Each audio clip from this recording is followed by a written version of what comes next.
Did you? I couldn't get. When did you have time to do that? So we've got.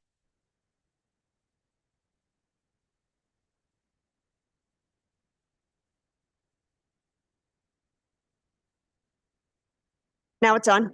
Yeah.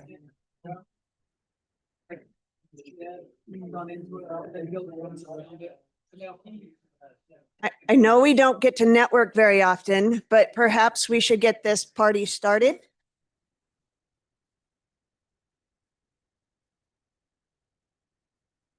Nobody wants to start. Yo, council members. Sean.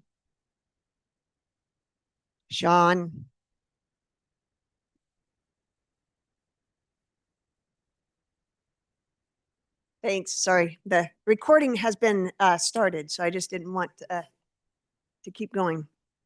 Hey, welcome to our works. We can network after this. We'll get done. We'll try to get done early. How's that?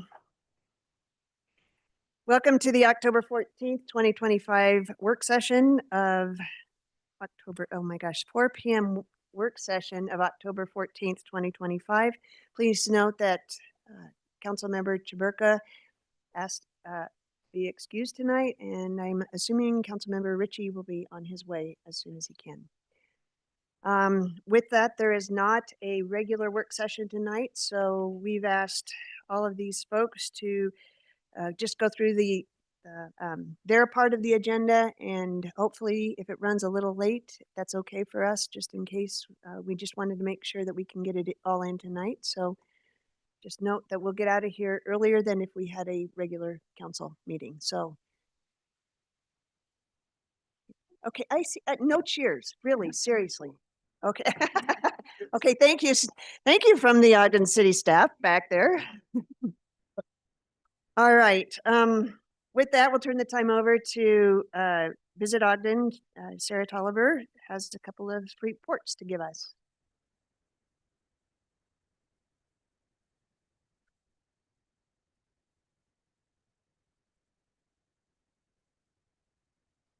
Thank you for having me, and thanks for letting me present both of these updates tonight.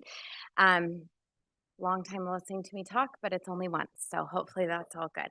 So I wanted to provide an update on this cultivating creativity, the economic and tourism impact of arts and culture. So we were able to lean into, we wanted to highlight the fact that Ogden has obviously put a really unique focus on arts and culture. And as the Tourism Bureau, we would really like to have the community continue their support of that by us being able to demonstrate the impact that it has on the economic vibrancy of our community, its quality of life, and its quality of place.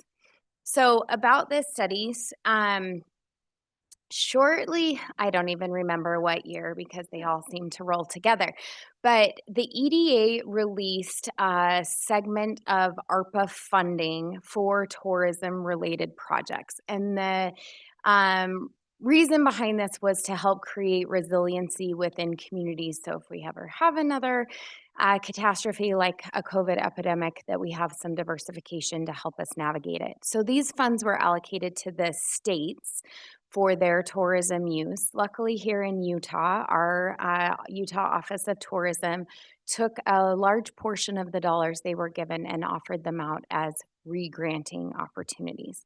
So at Visit Ogden, we actually received 3 of these grants, which may have taken years off of my life, but one of them was this looking at the economic impact of arts and culture around the visitor impacts, because that has to be the focus of the study, but on our community as a whole. So that's how the study was funded.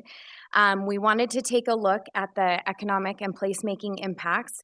We wanted to look into strategies to invest into our arts and culture landscape and ensure that they are also included in our long-term economic development strategies, which ultimately does attract more visitor spending.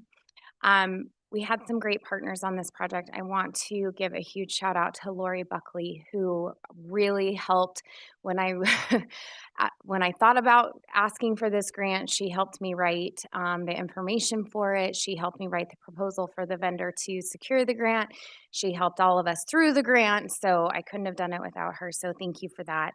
And ultimately, we contracted with an agency called John Stover and Associates that was recommended to receive the RFP through Jake McIntyre, who we're all familiar with, and Union Creative Agency, and he also helped on the project. So it's a great collaboration. As we looked into, one of the initial most challenging parts of the study was to identify who belonged in the arts and culture sector, because it can be pretty broad if you let it and if you want it to be. So we did an evaluation of all of the NAICS codes that fall into any category related to arts and culture. In the back of the full report, all of the NAICS codes we landed on, agreed upon as being relevant to the work that we were doing here are included there if anyone's interested in looking at those. But the industries that are represented here, the sectors, have been demonstrated with their associated annual industry revenue and employment numbers. So creative services are leading the way for us at 131 million in annual revenues and 726 jobs. But we also have really significant impact from the performing arts, museums, and cultural goods production. Arts and culture in Weber County, most importantly, support 2,416 jobs and over $95 million in salaries and wages, as well as generate $356 million in economic output annually, is what we found through the work in this study. It's important for us knowing this so that we can, as I mentioned, advocate to keep the arts and culture as a core part of Ogden's identity. Diving into some of— Did you break that down into by city or just Weber County? as just well? Weber County in general, but when we look at, we did do a map, a heat map of where various locations of those NAICS codes were located, and as you can imagine, the majority of them are in Ogden City. Powder Mountain certainly is having a big influence with their focus on the mountain, but those were really the primary two areas. Ogden City had far and away the largest concentration. So in looking at this, if we follow that economic impact flow of how those numbers were derived, we have 147 arts and culture establishments in Weber County. Annual visitor spending attributable to Weber County's arts and culture amenities is nearly 29 million, with total revenue coming in at 247 million, with an additional 70 million if you take indirect impacts into account, and another additional 38 million for induced impact, which gives us the total economic output of $356 million.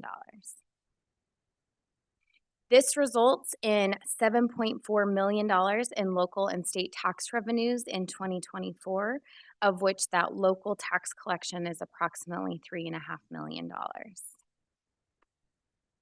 These tax numbers, this is a breakdown of where they come from: sales tax, transient room tax, income tax, and property tax.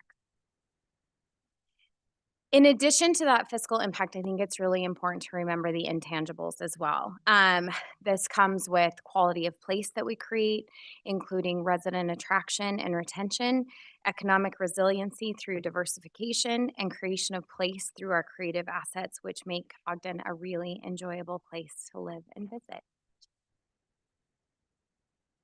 From the tourism side of things, since this was funded by a tourism resiliency grant, this economic diversification is super important in recognizing that the tourism spend that arts and culture generates is nearly $29 million in visitor spending. We also wanted to look at how we could bolster the impacts of the arts and culture segment. So opportunities are identified within the full report. Continued advocacy is obviously always going to be at the top of the list, as well as building support for policies, programs, and investments to support this industry cluster, and providing resources and industry support through those resources and programming to arts-oriented businesses and nonprofits, and just continuing to recognize the quality of life as well as the number of visitors that this draws to our community. So just wanted to finish by saying I appreciate everything this city has done to support the arts and culture industry, and just encourage you to keep developing those policies, programs, and support mechanisms so we can continue to see positive increasing impacts from this sector. The full plan is available on Visit Ogden's website if you are interested in seeing more detail. Any questions? Any questions? Sarah, did it point out any policies that maybe we could be doing better or we should be looking at, or?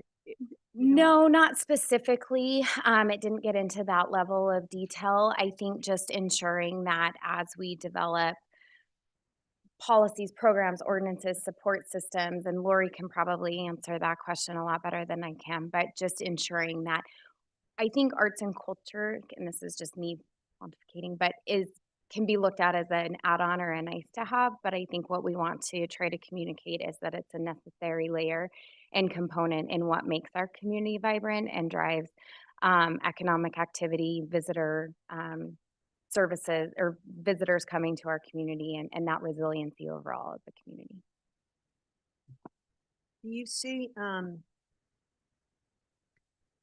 so we have the splash vote? Yes. That goes out? Yes. Do you think that there would be anything that we could go out to the residents asking about arts and culture? I mean, we've asked about what makes Ogden, sorry, I have a big piece of candy in my mouth.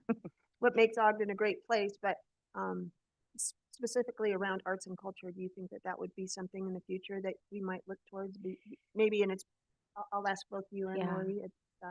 When Lori comes up, I'll ask her the same. Definitely a better question for Lori, but what I will add to what you're saying is one of the things I'm hoping to accomplish this year with Visit Ogden, but I'm hoping for some support from some Weber State students to get it done. So trying to navigate that at the moment, but there, in the tourism industry, I talk about this each year when I come present my strategic plan for the year to you all. Our work has definitely shifted beyond just more and more and more visitors to trying to balance out that quality of life, quality of place, it's quite the ring, with the positive economic impact that the visitor economy provides. And so in the industry, these resident sentiment surveys have become kind of a norm. My challenge with them is that the questions that are asked are really along the lines of, do you think tourism is a good thing? Are your favorite trails overcrowded? Like, it just feels like questions that a lot of times we know the answers to in a lot of ways.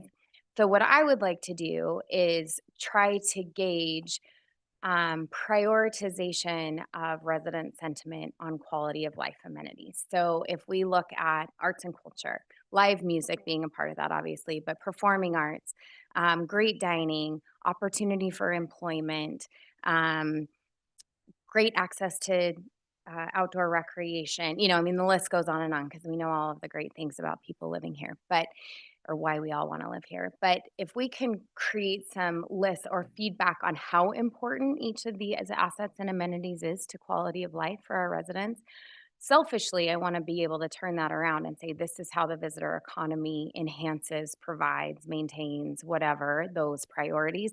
But I think as a community, it would be great to know too, where our residents value each of those amenities and assets we bring to the table. Events. Maybe we can.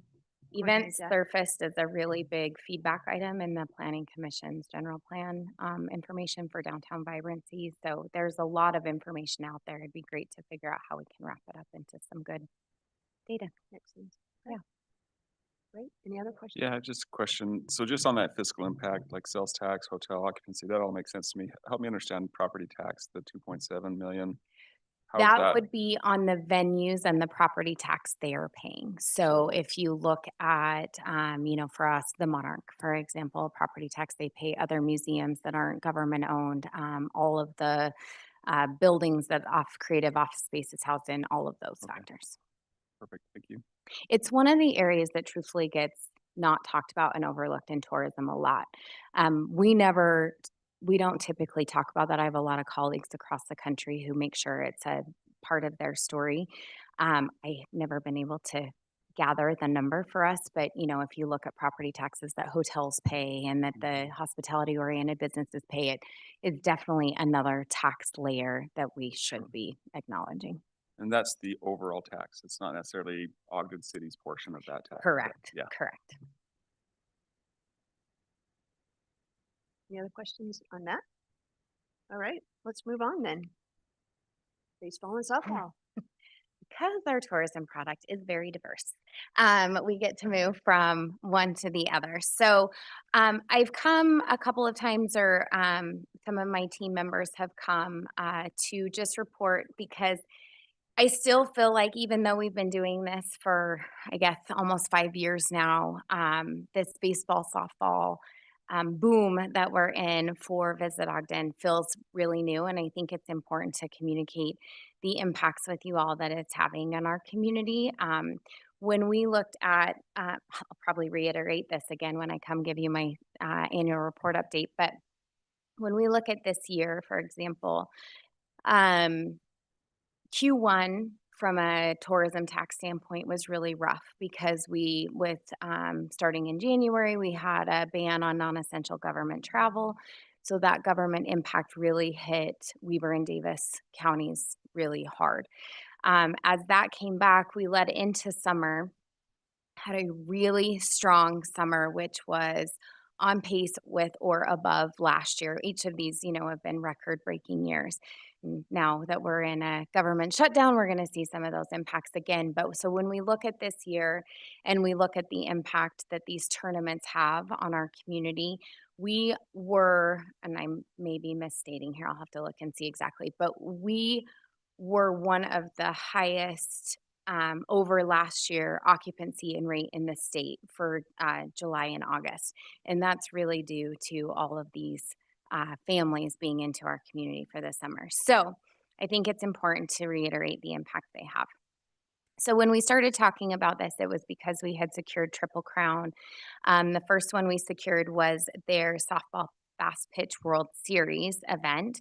And now you can see this does not include all of the other events that Ed and his team host at our fields, but these are the ones that Visit Ogden is involved with. And I wanted you to see the number of fields and venues that we're still utilizing for each of these tournaments, because our folks are driving all over town to access each of the fields that we need, and the work that goes into coordinating with these field managers, school districts, the city, Weber County, et cetera, to secure all of these fields is not the easiest, but it definitely pays off, and it's been forming these partnerships has been a really awesome part of this experience. But we have them all over the place. So I just wanted to point out how many fields are being used for that.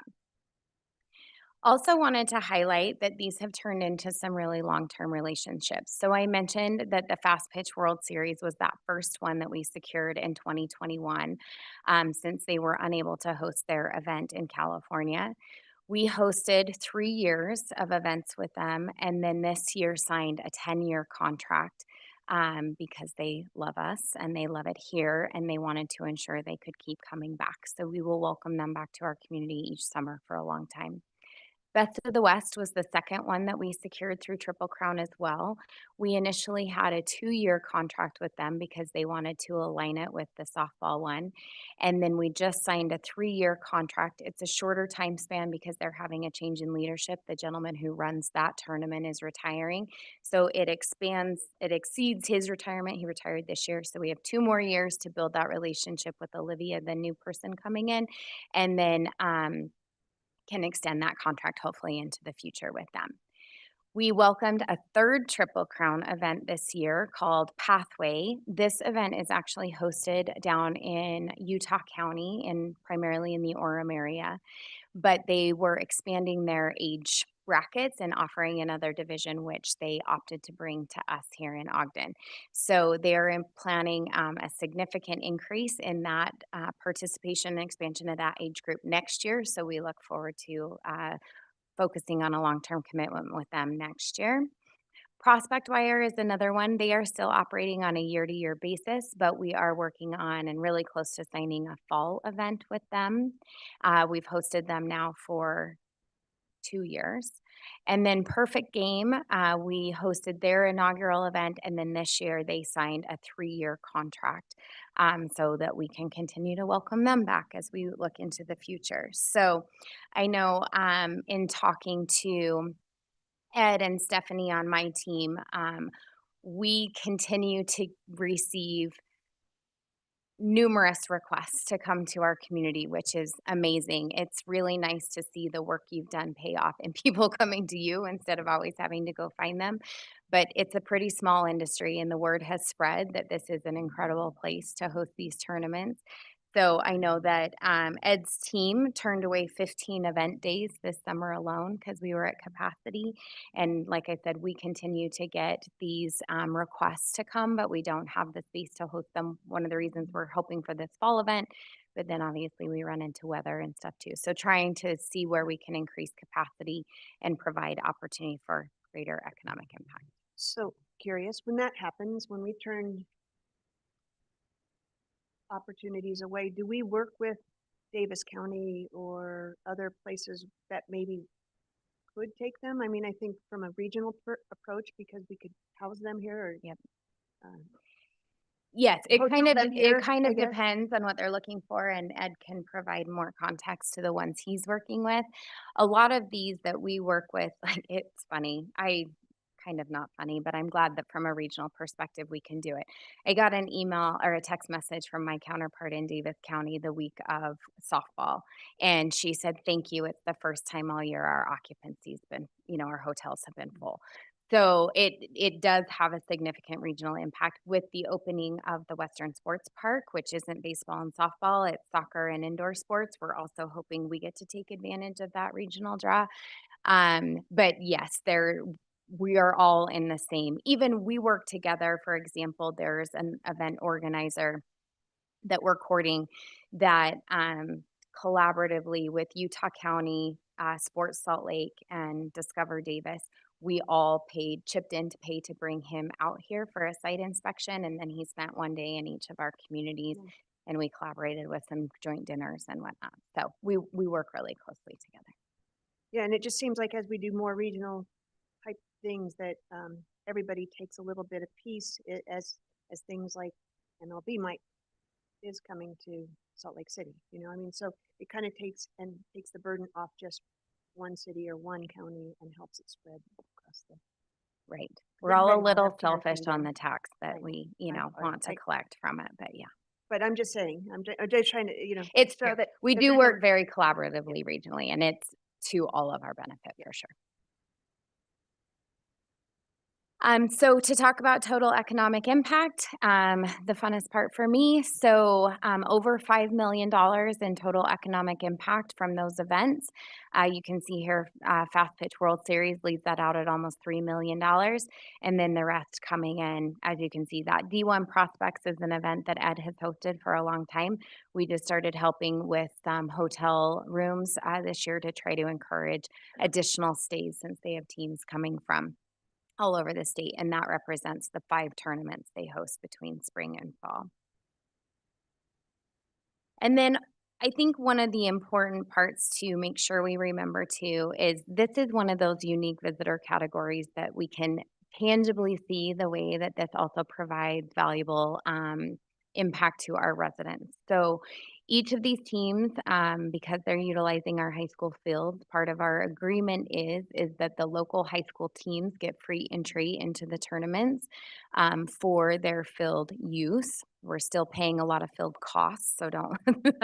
But at the same time, there's some trade that's taken advantage of there. Some of these tournaments can be pretty expensive, so we continue to hear from these coaches how excited they are that their players get an opportunity to participate in these tournaments. They also, if they are being hosted at the high school field, the high school teams have the opportunity to sell concessions and take all of that revenue. The tournament producers don't take any of that, or so that's all an opportunity for a fundraiser for the teams. As those of us who have traveled for our children's sports and know what an expense that can be, it's awesome to have those in our backyard so that there's no travel expenses for our local teams. And then the field improvements that have come into play with these tournament producers. So Triple Crown Sports has provided some additional fencing infrastructure, bases, chalk, and then also the the enhancements that our fields are making to accommodate the tournament play as well as all of our local play with all the work that Ed and his team are doing. The new lights coming to Castile, new bleachers, pitchers dugout warm-up area at both fields at Miles Goodyear. The Ogden School District has also made extensive improvements on their fields, and if you've driven by Ogden High, you've seen that their field is completely torn up and under construction as they work on better drainage, field surface, and dugout improvements. Another element that Green now. is it? Oh, I haven't yeah, driven by it's for a good. while, so is Visit Ogden started a few years ago, a Weber Sustainability Fund, a separate 501c3 organization that is intended for the tourism industry to give back to our community in the areas in which it's being used. So each of these teams also contributed $1,000 to the Weber Sustainability Fund, which we will in turn give back to the fields for other field maintenance or enhancements. So, obviously, these tournaments provide, a lot of economic impact as well as this local resident benefit. So we feel like it's really a win-win for the community. Similarly, I really want to thank Ed and Monty and their teams for, I know these tournaments are a ton of work keeping the fields in good shape between games, the maintenance that's required, the being on site, water maintenance, all of those things. So we certainly would not be able to make it happen without their support and their commitment to making this impact in our community. Any other questions? Any questions? In general, where do they come from? So these teams that come to visit Ogden and stay, and approximately, do you know how many people that entails? Yes, I don't have that. I'm happy to provide it. So when we generate the economic impact numbers, it's based on total number of participants, anticipated number of hotel rooms, so those teams Yeah. that are coming from outside 50 miles.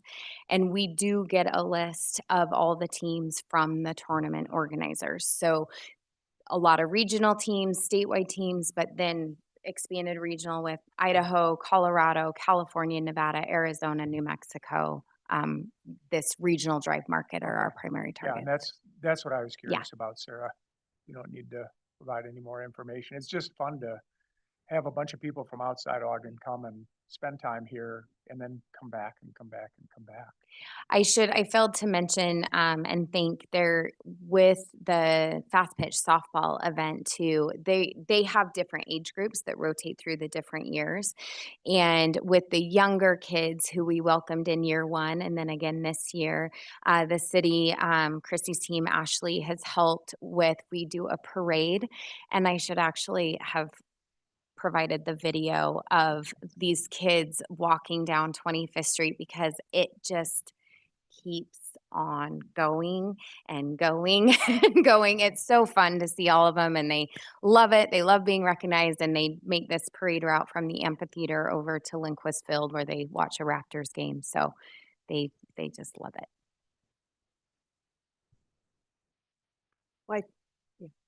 I was gonna say, just, that's awesome. I didn't realize local teams or high school teams got free entry into these. That's Yeah. incredible. As those teams are always looking for more reps and more opportunities. And then I just from the Ben Lomond High School, the softball field, I've heard quite a few people just commenting on how awesome that field is. And I think it's Brett who takes care of that. So kudos to Brett. He does such a good job, and he just got, I don't remember the type, but he just got recognized for all of his work over there with some award that I should know what it was, but yeah. Great community partners, amazing collaboration across this community to make it happen and keep these fields in play. I know it's hard. It's June, July, August, and it's hot, and it's a lot of work to keep these fields in the beautiful, pristine shape they're in for these teams.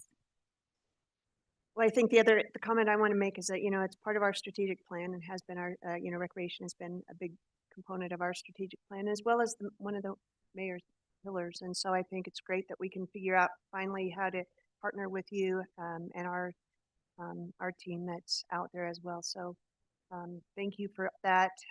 I think the other thing is you started off talking about the ARPA money, and the reason that you had it was to create resiliency. And so this is kind of the counter of if we don't have snow, we have something in the summer. So Yeah. thank you. May have year-round opportunities soon. And year round. Great. Any other comments? Yeah, Chair, I do have a lot of thoughts going through my mind. I very much appreciate you, Sarah, and I've always been pretty impressed by the way you think through some of these things. And I appreciate you sharing your, the results of what you do, and Ed and those who all work on this. And I'm sitting there thinking, okay, well, now we're at capacity. Where is the opportunity for growth at that point? Do we build more field? What happens? I mean, I've got some ideas. you know what I mean? I hate turning business away. I mean, I don't want it to go to Davis County. I want it to stay here. Mhm. Is there something that we should be looking at? I guess that's my question. Is there? I don't really want to speak for you, Ed, but I will say from my perspective that the opportunity to enhance the product that we have available, 4th Street is an obvious example, where especially because I will use it as a selling feature all day long that we have these amazing community relationships. We've been able to secure, 10 fields across Weber and Davis counties to make these events happen because I do think that's a feather in our cap that we've been able to make that happen. I don't think in most other communities they would stick out that kind of arrangement, but because of the amazing community support and the way the partners come to the table, we Right. make it work. Having said all of that, if we had a venue where they could put more of their games in one venue, the cost savings for the tournament directors because of the staff and personnel that they can, what's the word I'm looking for? Bring together in one place is so much more impactful for them. The cost for our Ogden City teams to have one staff managing fields and not running all over trying to make sure they're all in good shape. Plus just the ease and convenience for families of being able to be in one spot, not have confusion over this game being here and that game being there and where do they go next. Never mind if they have more than one child playing and are trying to get from field to field. So if we have an opportunity to enhance infrastructure to include more fields in one place, that would Yeah. significantly change our Well, that sounds dynamic. like a segue into talking with Ed some more. And, I really love it that we have people that come and vacation here Mhm. because they still spend their money. They still, they rent hotels. They go to restaurants. We don't have to educate their kids. We don't have to do all of the stuff that costs you money for citizens. Yeah. Not that I don't want our citizens to be here. I mean, I love our citizens, but that's gravy. That's a gravy thing, I think. They're giving you the money to provide those That's services for your exactly right. citizens. So I just think we probably need to keep that in mind when we're thinking about, venues, 4th Street particularly, because it's ripe for development. It's true. We see that with these youth sports tournaments. It's one of the reasons youth sports is so much more lucrative from an economic impact perspective than adult sport Mhm. because the family comes and frankly, if it's a girls' youth sport, the whole family comes. So the Yeah. economic impact, that's one of the reasons softball has that higher economic impact number. It is expensive to come. And so families are using this as their summer vacation. And so another thing we've done to try to enhance their experience here in our community and our economic impact is we are working with each of our venue managers to put in signage that essentially guides them to the other things to do through a QR code. And then we did what we called our player card this year. It was a player family discount pass. So we worked with a lot of our local businesses. It's a little bit of a balance because we don't want to discount our community, but we know that everyone's always looking for a deal. So we worked with our entertainment, attraction, dining, treats, especially partners, to create some kind of promotional opportunity. And the card was given to every player and their families that came into our community. We also did it for Ogden Peaks. We're doing it for Can-Am Hockey, but so that those players can scan that QR code and get these promotional offers so that their families feel like they're getting a value add and can go to Menchie's and get 4 yogurts for the price of 2 or whatever it is, but have these additional opportunities to spend money with our local businesses in our community. Does soccer do as well here, as baseball, softball, stuff like that? We don't have the field capacity to accommodate soccer like we do baseball. Even when you utilize the high schools, the Weber County fields aren't in tournament play shape. So we have, I know Ogden Peaks has been really successful and is it, I don't know how many fields now, but throughout the community. But when we haven't been able to bridge that across the community gap with the soccer community because there are so many. If you look at the rack in Salt Lake, the new complex in Provo at the Epic Sports Park, and Western Sports Park now in Davis that will continue to build out their soccer fields. It's just a lot easier to go other places. Yeah, I just see my daughter, she's got kid in soccer and they spend so dang much money going Mhm. elsewhere. Mm-hmm. And that's kind of what you're saying happens here with baseball. Exactly. Yeah. I just didn't know if that was something that maybe an untapped. opportunity. If we worked on field development, there is a lot of opportunity there. But I think there's lower hanging fruit that would give us more opportunity since there is already so much soccer capacity available. That would be my opinion. But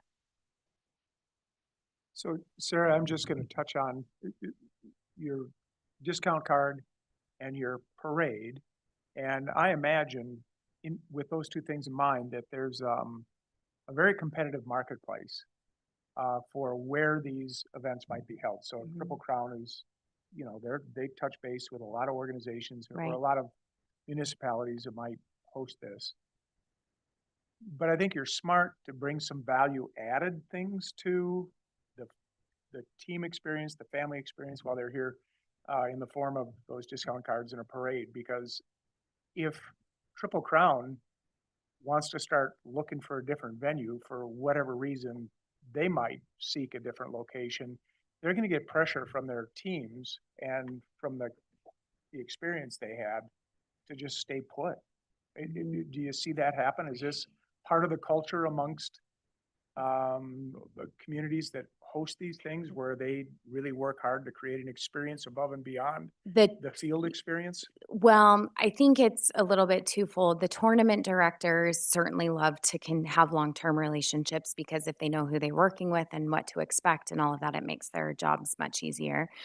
The attendees, anecdotally, we hear that a lot in their communication. And it's frankly been really fun to hear. Like I mentioned, the first year we hosted Fast Pitch. I listened to a lot of comments that morning in the amphitheater or afternoon in the amphitheater that, like, "Oh, we got off the freeway and we weren't sure where we were going, but this is great, and now they just love it and are here and love our community. I think the opportunity that we have to do those value adds is something that we look at as a community always, and that is one of the areas where I just cannot state enough how much I appreciate our relationship with various members of this Ogden City team. Um, the parade takes a lot of support from Ashley Bockwell and her team. It takes a lot of support from OPD. They don't just happen, right? And so without them and that partnership and support, we'd never be able to make those types of things happen. The player discount cards is like a full-time job for Karen on my team to connect with all of the businesses and secure the offer and make sure their staff knows about it and all of that. So I just want to make sure that that time and partnership element are valued as components of ensuring this business repeats. I think sometimes there's a tendency to look at repeat business as easy because people think they're just coming back. And it is constant work to ensure that they continue to pick us instead of someplace else, because every community is throwing incentives at them, primarily cash. And a lot of times we don't have cash. So that's where our partnerships really come in handy to find these other value adds that we can provide that are experiential and really meaningful and help offset the cash needs that they're maybe getting offered from other places. The banners that we put up downtown is another example. They love feeling like this whole community knows they're here. Even though I know the banners are a challenge, but constant changing because everybody wants them. Great. Any other questions? Keep the good work. Thank Thank you all you. so much. All right. Next up, looks like Lori Buckley.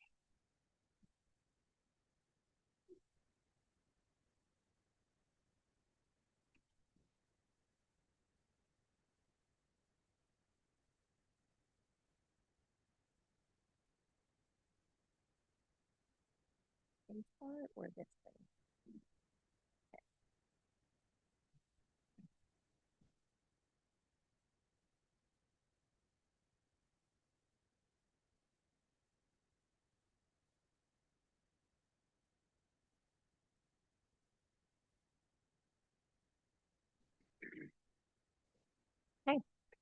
Council members and council staff, thank you for having me here tonight. We're going to talk about a new proposed public art project that I've been working on. This is a project that is a collaboration between multiple community members and entities. It is on Kiesel Avenue and it will be an Olympic themed mural. So the overview of the project, it's a $210,000 cost for the project. Our partnership is with Ogden City, Weber County Ramp, Visit Ogden, maybe Snow Basin, they're still kind of on the fence, Market Star and Market Star Foundation.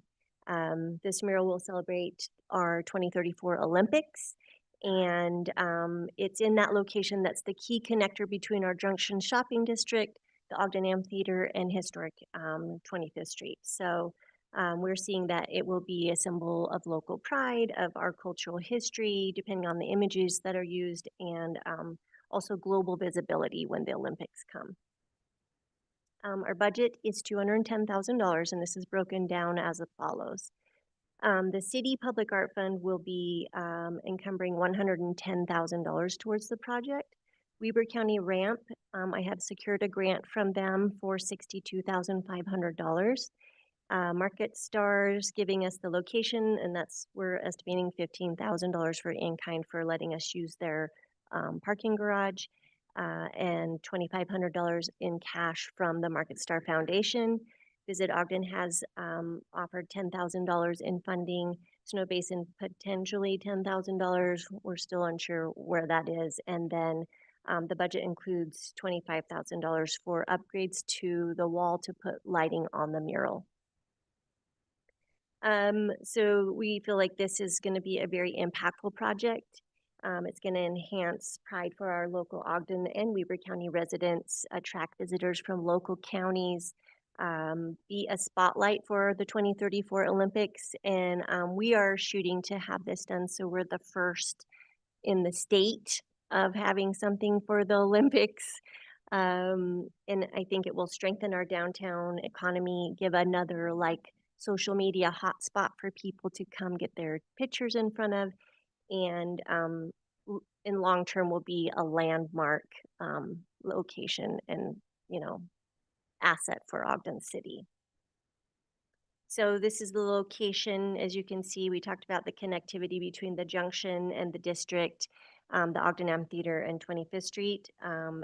This is an example of an Olympic themed mural that Rio de Janeiro installed. You often see local cities or locations where the Olympics have been, they'll install Olympic themed murals for the Olympics when they come to their locations. And this is and now you all know what it looks like, is what we're looking at now. It will cover the entire west wall. So all of the columns and stripes in the openings, and then those large panels will be the bulk of the mural. Like probably they'll have colors and things along the stripes, but those two large panels will be the bulk of the subject matter for the Olympic themed mural. Do you have any questions so far as we're talking about this? Yes. 'Kay. Thank you. Years ago, I recall funding lighting, artistic installation of lighting. I think it was a CIP. It's a public art project Okay. on the cable. Big halo lighting, right? Going right down the block. Oh, were they? Well, okay, We no, had kites, we had we had kites. some of this, but when there gonna be some cable light, yeah, That's still, so where is it? it's in process. The cable had to be engineered, which took quite some time to get an engineering firm to take that on and go through all the process. So we got the engineering back in maybe June of this year. So it took Okay. me several months, almost a year, to get the engineering completed. I've gotten bids from contractors, and then I've had to negotiate right of access and easement agreements with the buildings that connect because I have to change the brackets out. So this is actually really serendipitous because this is coming online as that is finishing, and I can run those artist calls at the same time. So the artist that will be doing the mural and the artist that will be doing the lighting and pieces on the cable can work together, and they can play off of each other, and we can have one really cool cohesive piece that's down that street. So they're both still running, but it has been a lot of back work, and I can't really start on that until I get the funding approved. So I get the funding approved, and then I have to start all the work to get that stuff. So that lined particular up. project hasn't just disappeared. Nope. It's it- online and it's yeah. coming, and Yeah. I just viewed that as a very helpful addition to that section of Kiesel. Mhm. And I wonder if there isn't anything else that might be done to make that walk down Kiesel more attractive.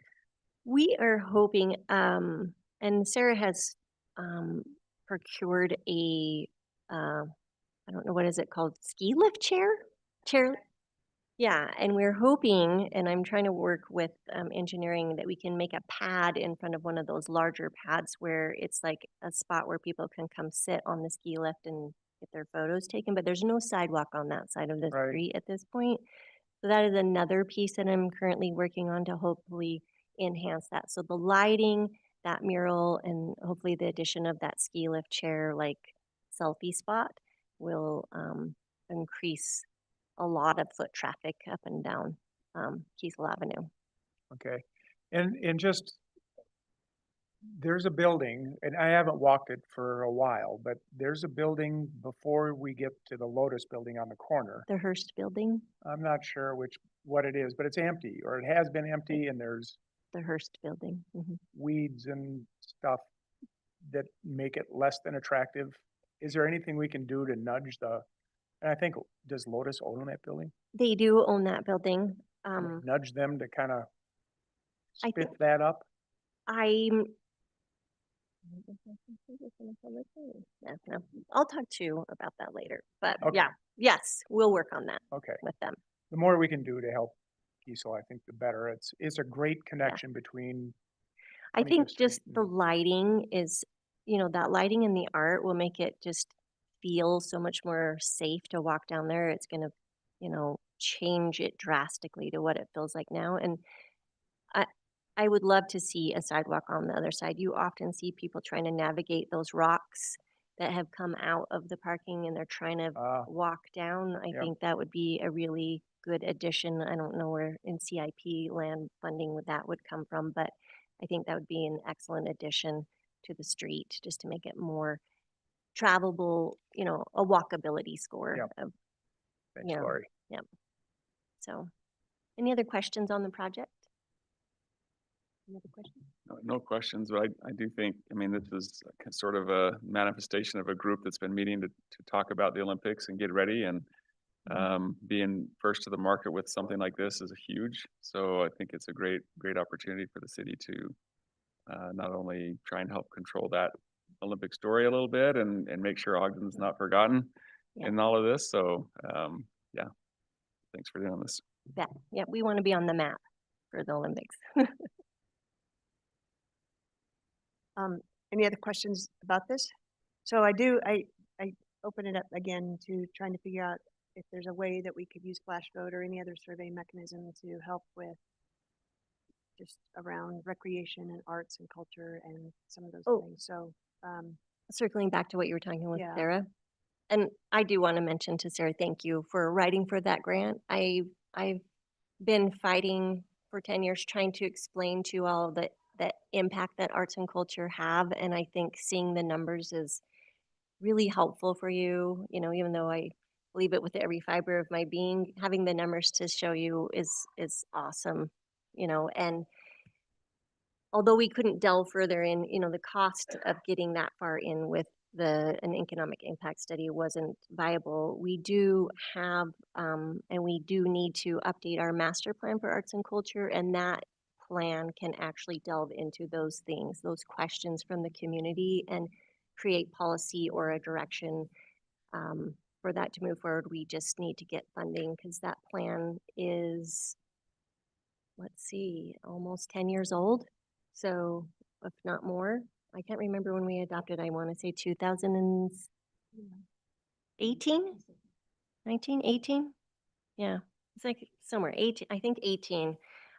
So a lot of the things in that plan are outdated, the language and things that are just no longer exist. And we've completed the tasks. And so it is time to look back at funding a new master plan for arts and culture to drive the direction of future public art projects and arts grants funding. All the art grantees are required to look at that plan and answer how their projects are fall into the scope and values of that plan. So that is the answer, I think, for our community anyways. But just that much research just costs a lot of time and money that unfortunately we don't have. So Chair, I do have a question. So, since we don't know what is gonna go on there yet, so getting an RFP from people. we'll do an RFQ. RFP, So, yeah, okay. So, is it the intent to celebrate our local Olympic heroes, our local venues? I mean, how are we going to ask people to respond to this? What are we trying to promote with this art project? we're trying to promote, of course, Ogden's culture, and then tie the Olympics to that. So it will tell Ogden's story, but also be Olympic themed. And Sure. it is something that we will work with the Arts Advisory Committee, but also the key stakeholders will be on the selection committee and will work with the artist and work with us through the writing of the RFQ, like what we're asking for. And then as we review them and select one and they come forward with proposals and concepts, we'll work through those. And as you know, you can't use any Olympic themed like trademarks like the rings or anything. So it definitely ends up being more about the community and just the sports side of what Winter Olympics come here and that sort of context. But I think having it be very Ogden based is important. I think it is too. I think you want to have people say, "Hey, we have to get up there to Ogden and get our pictures taken in front of this thing because it's so cool," and you know, and it's nowhere else. You know, Yeah. It is so targeted to our area that they got to come here to.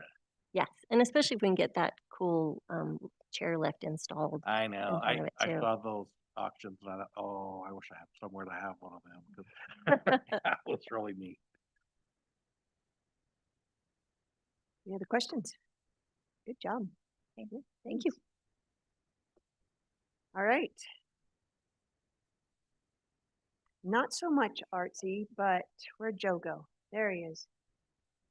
Joe, you're up.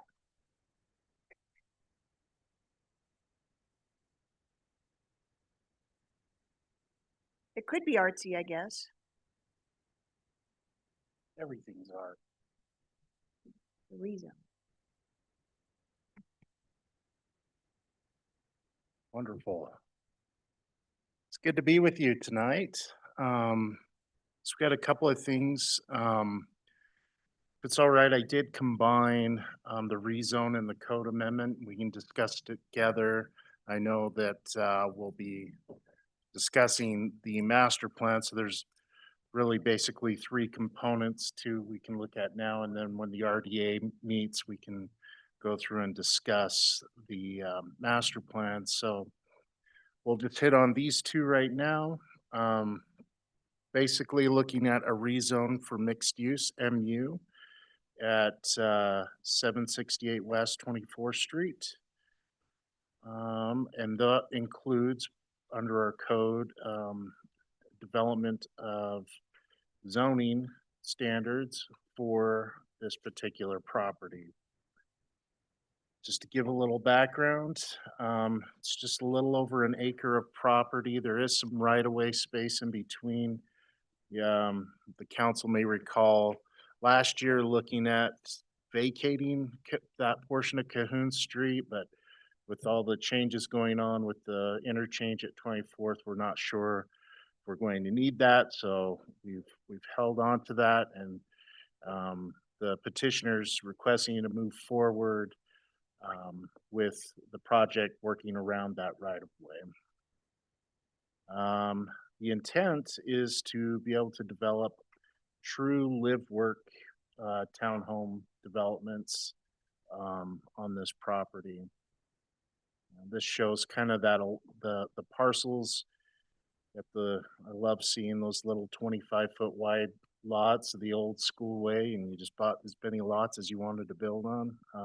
So there's a few, and then we could see Cahoon Street, which we call it a paper street. It's not developed, it's just vacant, but it is platted on paper for that Cahoon Street that the city owns. Combining these parcels together, there are 4 parcels that make it up. That would go through a city-approved process, whether a combination,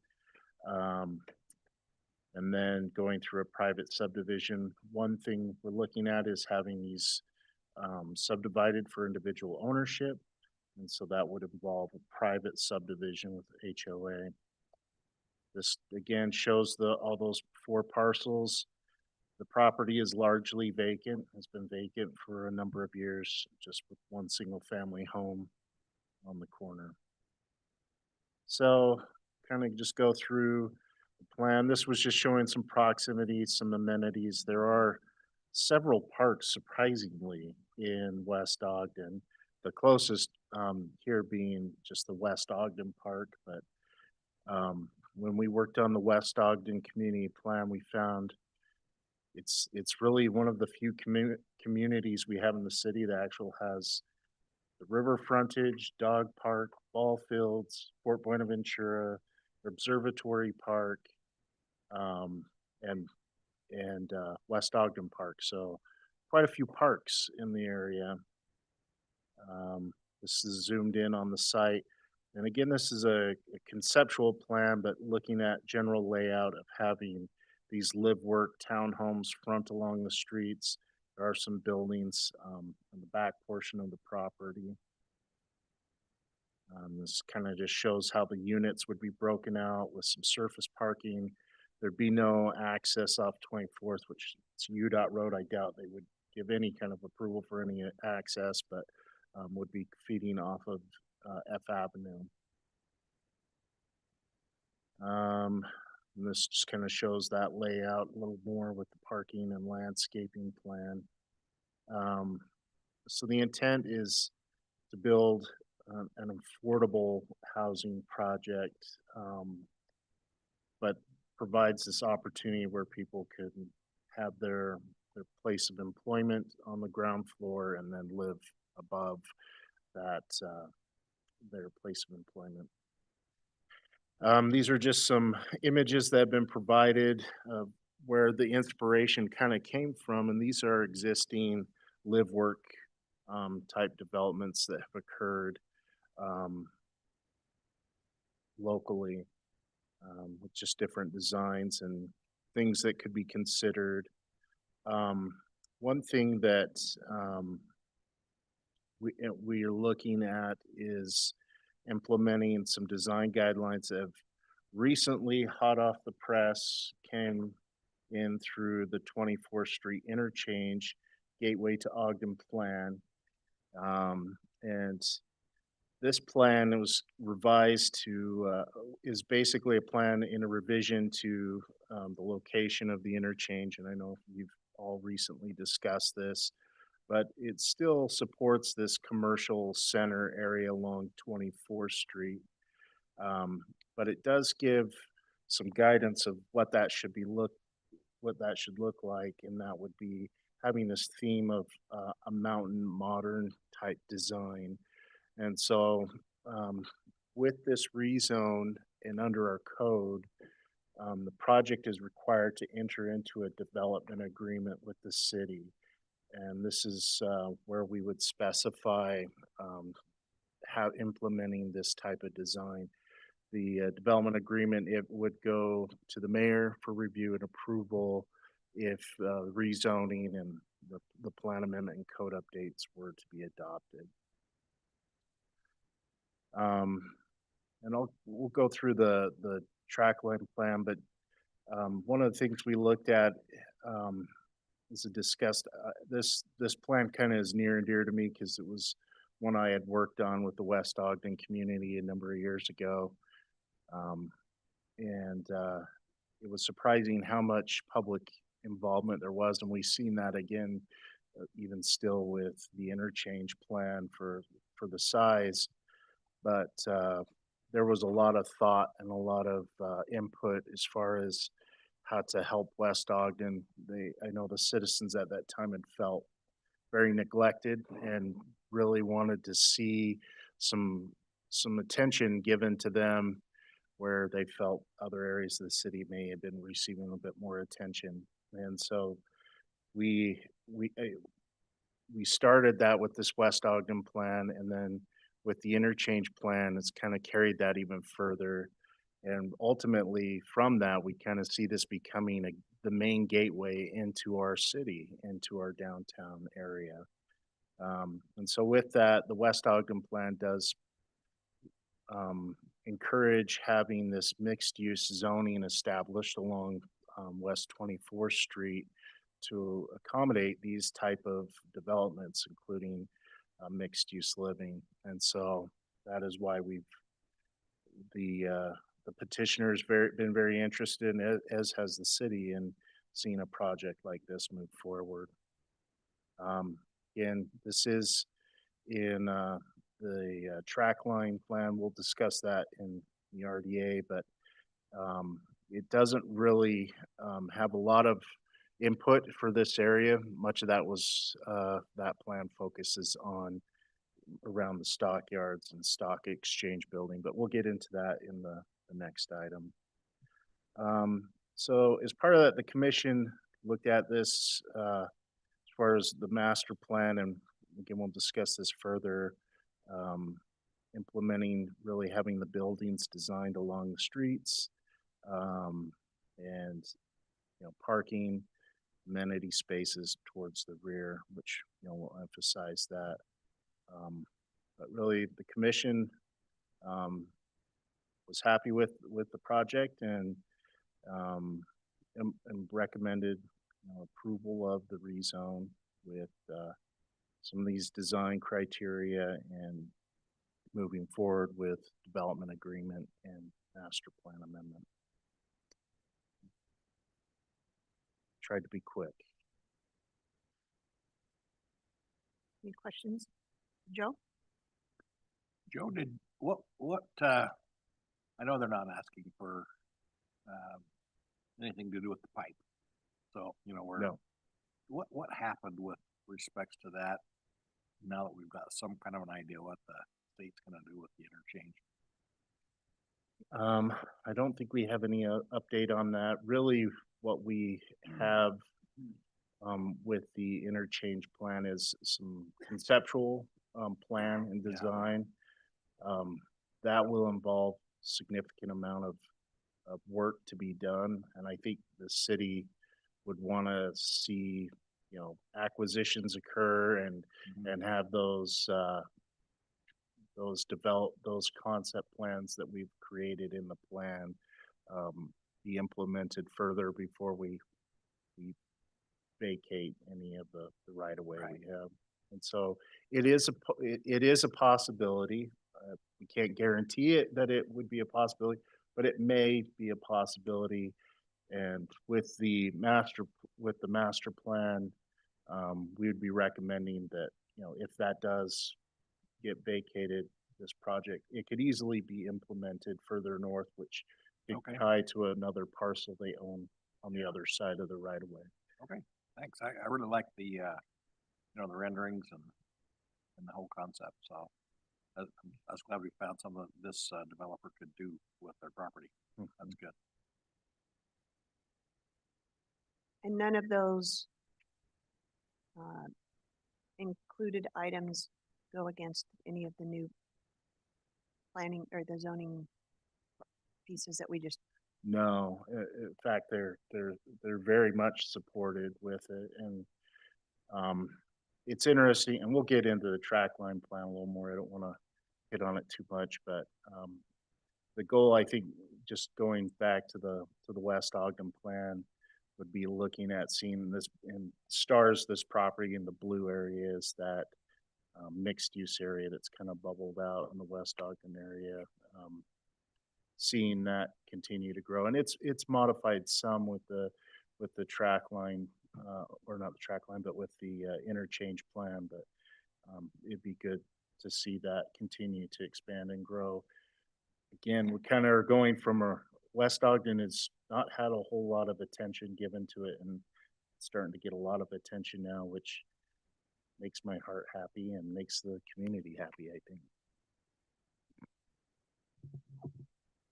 Joe, I think my question there, so there is going to be a lot of attention there. And so I don't know if we can see where the interchange is going to come off and in proximity to this property, but Might have it. does that present also future issues with, they get this building built, and is there going to be disruption to their businesses because of road closures or other things that we ought to be thinking about? Oh, that's a really good question. Really, a lot of the changes are kind of more focused to the south of this property. I wish I had those images up, but if you look at the interchange plan, it does have 25th Street kind of playing more of an active role, and a lot more connectivity that occurs now. Right now, everything funnels to 24th Street.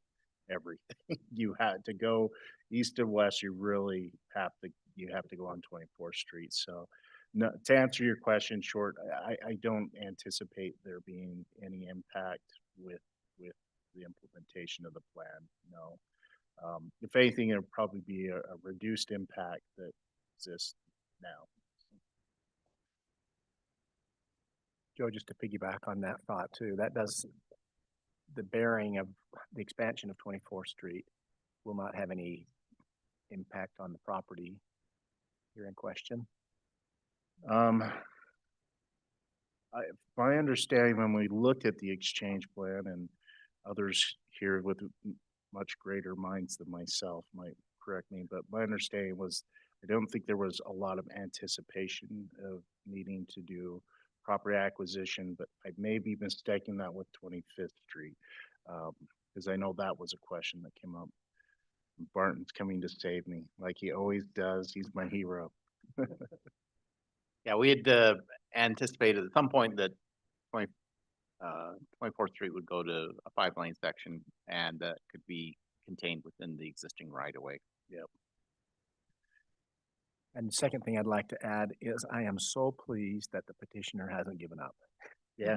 And I commend them for coming back with a new and a novel idea, because this is an important thing. I think it's vital to the West Ogden area and to the economic development of the area. So I really like the mixed use of that property. So kudos.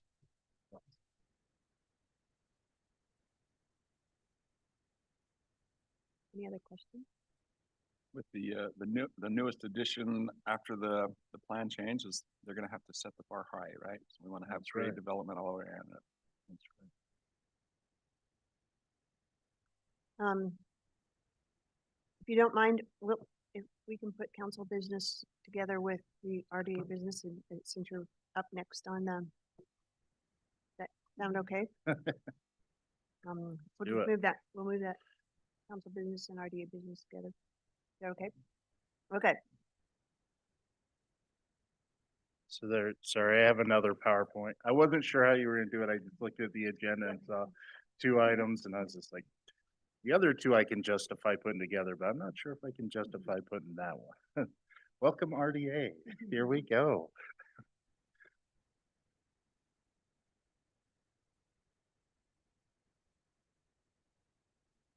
Awesome. Thank you. Very good. Might need to steal some of them.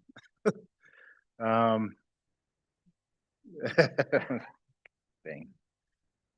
So there'll be a little bit of overlap with the information, but what we're looking at now is the trackline project, RDA project. And that project has been going on for a number of years, probably 2013, I think, if I remember right. Because I remember as we were wrapping up the West Ogden plan, the CED director at that time was like, yeah, and we've got this other plan going on right now. And I was like, oh, well, that's good, so. And it does incorporate this property as well, though it's out on the periphery. So you've already seen all this. I'm going to jump ahead, but I have it here if we needed to reference. Let's get into the nitty gritty. So we look at our projects areas. This is one of them. It's, again, Trackline Project 2013. That's right. And really, when the project was area was created, it was broken into phases, and there was a phase 1 split in 2. And phase 1 is what has been getting all the love and attention over the past few years, and that's really with the stock exchange building and the stockyard site. It's been wonderful to be able to work on site review and some of the subdivision plats on that property. A lot has changed. If you were to go back to 2013 and then look at it today, there has been a lot of redevelopment that's occurred on the site, incorporating the trails and really some unique industrial type uses. It was very hyper focused with the zoning and with the plan. But as I mentioned, there is a phase 2, which is shown in kind of the red hashed area. And if we look at the plan, it says there's no specific projects currently proposed for phase 2. However, any development will be consistent with the Ogden City General Plan, zoning regulations, building codes. So it kind of relies on using the general plan, which if we look at it, we have general plan and fresh off the press interchange project. So really from those plans, we would probably anticipate seeing additional mixed use development occur. And I know I've had discussions with the petitioner who's here where there's very much interest in some additional vacant property to the west. There's an older church there that has quite a bit of property around it, and looking to be able to expand this project and hopefully can kind of act like if you're tearing the carpet up, they're going to start with a corner and start pulling it up, and people start seeing, oh, look what we could be doing, and it spreads from there. So that's the hope. But again, just looking at the West Ogden plan, we could see a lot of this phase 2 incorporating what we've been developing with the interchange plan and West Ogden plan, and of course Plan Ogden that is still underway to have some of this mixed use component along 24th Street. So, this is the plan we've presented, look at implementing into that for this site. Again, I think the intent is, having these non-residential ground levels interacting with the street, off of the sidewalk, and having the residential above, parking in the rear, and amenities on the site. So again, this is very, very rough and conceptual, but, you know, that's plans for it, you know. With that, the commission did look at that, and they also recommend approval of amendment of the master plan. That's all I've got. Did anybody come in, talk about at the planning commission at all? I don't think there was any public feedback. My transmittal went away. I don't believe there was any. We just had the owners provide some input. Joe, I have a question about Cahoon. Uh-huh. Normally, if a developer goes in and develops a property, they're required to go ahead and put in the roadway. Yep. But they don't own it. The city does. So what would be the intent of the city? Would they leave that undeveloped, or would they want to go Yes. through and develop that property, the roadway? The discussions we've had with the city engineering has been that, you know, we wouldn't want a road put into nowhere because it just really dead ends into railroad tracks that are curving right there. It wouldn't be a great crossing at all. And so, no, there wouldn't be any requirements for improvements of the public right of way. The hesitation in keeping it is just to make sure if we need it to run utilities or water lines that we don't have to buy it back, you know, and so that was really the hesitation and why we're holding it, but there may be future possibilities. Is there any thought of developing it into at least some green space or something like that, or does that just add too much to the maintenance of the city to maintain a green space? Green space? Like a green space.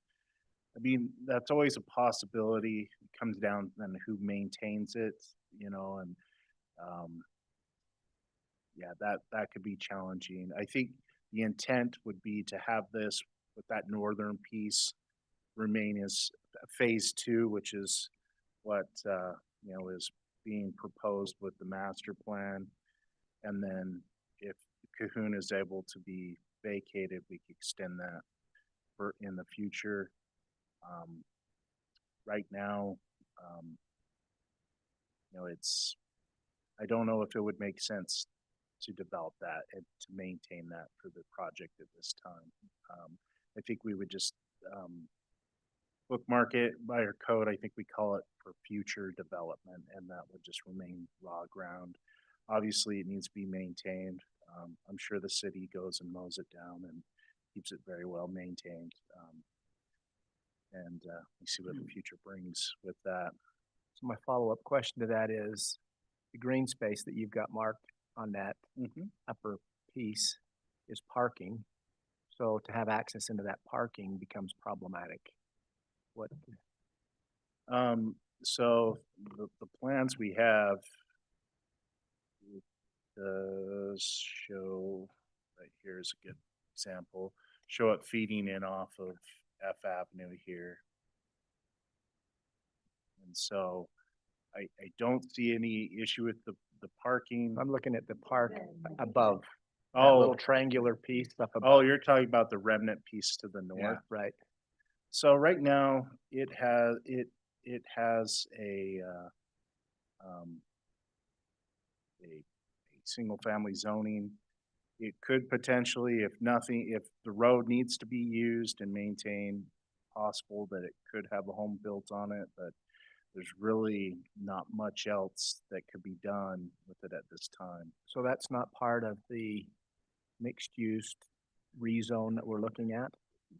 Right now, that's correct. What we're looking at right now is, well, it is part of the entire rezone right now, mixed use, but to be developed with a phase 2 option. And so if that's not able to occur, we would need to explore that at that time. But yeah, for right now, it is being looked at with the rezone. Does kind of propose a question to me though, is if I were this developer and I had some non-contiguous parcels that were really one thing. You know, they're kind of built as one. And we have already stated, as you just did, that we don't intend to ever make that a road. Why couldn't we just impose an easement on that and let them We do had- something? We had this discussion quite a bit, back, been a year ago or Yeah. more, when we looked at the vacation and yeah, I just know that the decision at the time was like, we probably just need to hang on to it now until we get improvements developed out in West Ogden. Well, okay, let's think a little bit more creatively then. So Mount Lewis Park, Uh-huh. the northern chunk of it belongs to the school district.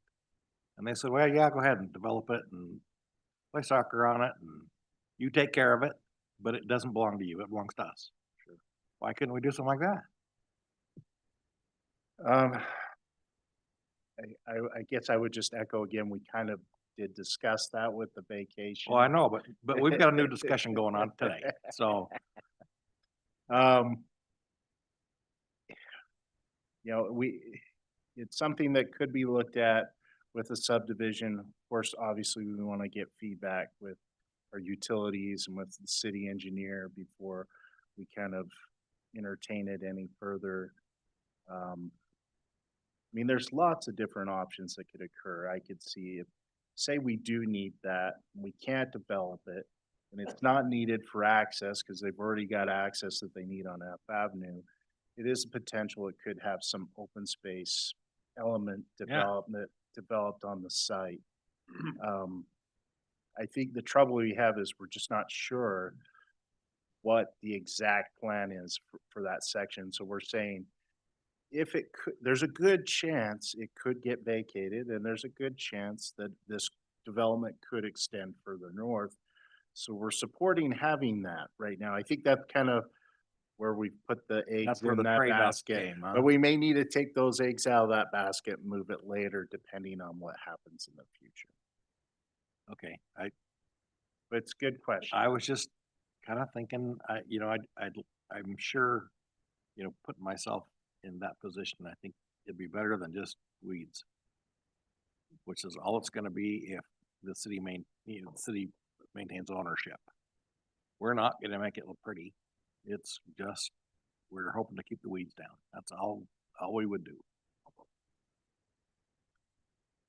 Yeah, it's not gonna enhance their project at all. I guess I'm saying this for the petitioner to maybe start poking around He with this. did raise his hand just. Yeah. So, So it sounds like he's got lots of ideas. yeah. Well, I think at the time, a year ago, whenever we were talking about, we just don't know. I mean, we don't know what's Oh, going I to know. happen there. And so I think Well, better than to have a few buildings there and then have UDOT say we're going to go right through there or something. So, well, yeah, but that's my thinking is if there's an easement and it keeps them from building, which was the problem the last time, they did want us to move our pipe and move our right of way. Well, that's not asking for that anymore. They're happy with it where it is. And that's why I kind of think, well, okay, this might be a pretty good trade-off. If we maintained the easement, they can't build there. If we ever do need to put a pipe or whatever, it's still there for that use. And that's something that could be explored, as part of a subdivision plat process. But before we can get there, we gotta see that we can get the zoning and all of that in Sure. place. Yeah, I'm just still waiting for somebody to tell me what the downside for doing something like that is. Don't know what it is yet. So my thought would be we'll know within the next 10 years what's gonna happen with that, I would guess, right? Cause that's the whole interchange developmental, so it's not like we're putting this off for indefinite periods. So we'll know soon enough. And I would assume the developer would, if the Cahoon Street could be vacated, would much rather develop the entire corner instead of the smaller triangle. Mhm. So maybe worth waiting just to see how that comes about. I don't know. That would be my thought, but we could also ask the petitioner at some point in time too. I mean, if they have to maintain an easement and it's gonna be their responsibility, it still doesn't help them on any Well, development piece. I mean, you're still just, That was what my thinking was, is if they can't use it at all, and it's just the city keeping down the weeds versus them keeping down the. weeds. making it nicer so that it could be some kind of an amenity, at least a dog place to let the dogs go, something. It seems like it would be better used and still give us all that we were asking for in the first place. Well, there's things that could be explored with that, encroachment permits or things, but before we would commit to anything, this is a discussion we need to have engineering and utilities staff. Oh, yeah, sure. Put on.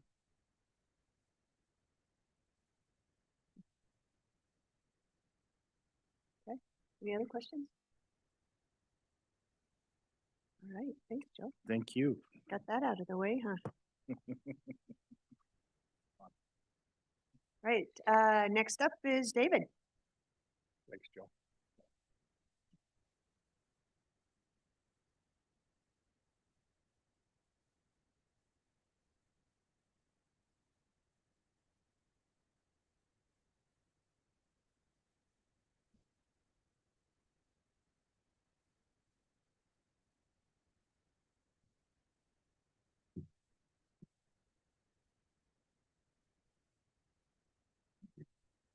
This work? There we go. All right. Well, thank you guys. We're just going to spend a few minutes and kind of give you a little bit of an update on some of our RDA activities from a project basis. And I know we were just in this discussion with you about a month and a half ago. So just a short update. And by the way, this picture is kind of interesting. This was taken just this afternoon, and you can see that, there's workers actually getting to the point of cleaning the glass. And so that kind of gives you an idea of how close we're getting to completing the parking structure, and the driveway's all there for the entrance and so forth. I think the plan at this point is that the court parking would go in there about the end of the month or the beginning of November, and then public parking being available in December. That's the latest that I've heard there. And so they're just working on the we have final it ready touch. by Christmas Village. Yes, and then Grant will be reopened, and the streets are talking about, how to restripe that and put that back the way it was. So, and improve that. So yeah, so we're excited about that. So it's been a minute. So, but actually, the project is moving on target in terms of the timeline and moving along quite quickly. So, and it's looking pretty cool, I think. Even for a parking structure, it looks pretty cool, right? So question with the parking, you said 1st of December, is there any way to make sure we get that open for the Christmas Village weekend? Yeah, That would be awesome. I think that is the plan. Yeah, I mean, Okay. not necessarily just for that event, but it's supposed to be open in December. So, yep. And so they're just finishing up some of the lighting and the video cameras that'll be in there to watch over it and so forth. So we're excited. It's moving along quite nicely, and yeah. So I think it's something pretty exciting. And then the rest of the project continues to move along too. You guys have probably been watching it. So, but I just wanted to show you that picture. It's kind of cool. These are just a couple things I wanted to touch on tonight. The RDA annual summary, I have hard copies of that for you, wrapping up the 2024 year in terms of revenues and impact of our different project areas. And then also the an update on the RDA dashboard, the housing fund allocation policy. I'll come back to the dashboard. The housing fund policy, I think we're pretty much there. We're just working on how we review the applications. I sent just yesterday a couple kind of a test case. Somebody was talking about a project that they would like to see some support on well, I sent them a draft application. Let's see what that looks like, and kind of help us work through the kinks on that. So, and then I just want to talk to you about future project updates and how we might talk about that as an RDA board going forward. Okay, so I'll pass these out at the end here, but just to give you an idea, some of the things that we've been working on, we keep talking about this dashboard, just to give you an idea of what we're looking at. And so what we're hoping to do is have something that's a lot more interactive than we've had in the past, which is pretty much just a stationary page with some data and links to reports.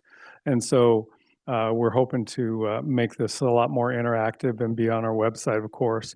And so as you look at here, this the navigation here, the key navigation links, our mission and values, the RDA profile, how we work, project areas and performance, how developers can participate, the RDA board schedule, which would link to the existing RDA City Council schedule page, and how to contact us.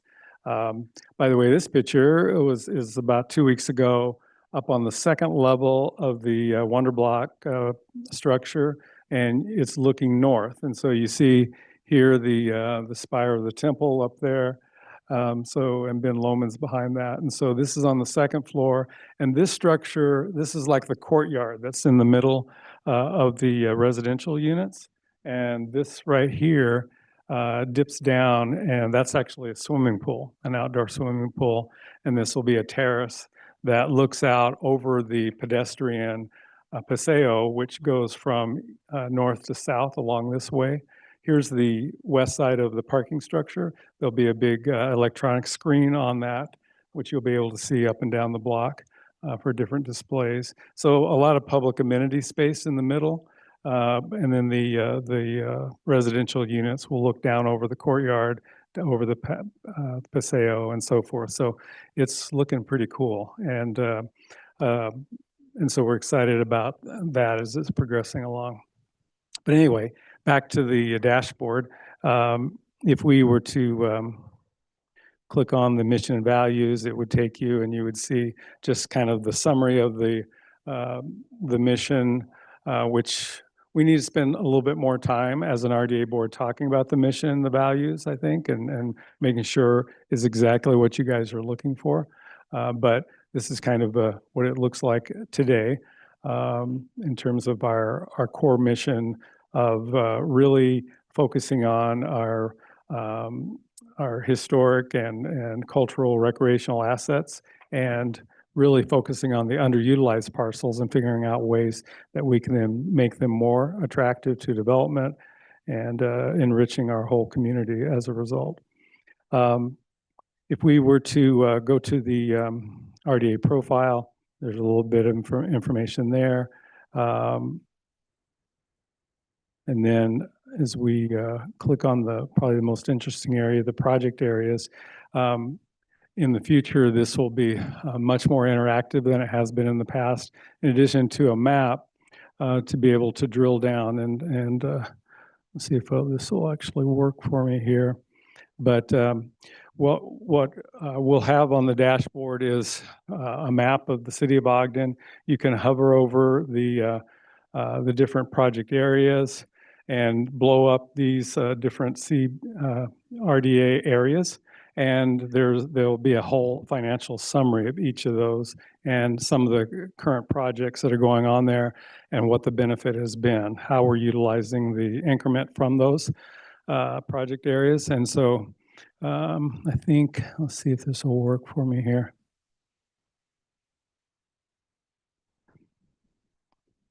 I think I'll sit down for this part.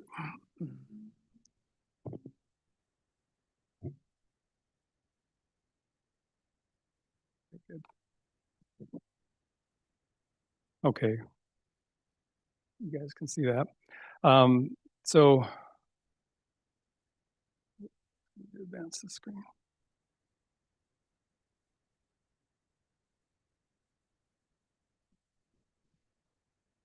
Actually, I moved from I'd like to de-emphasize the PowerPoint presentation.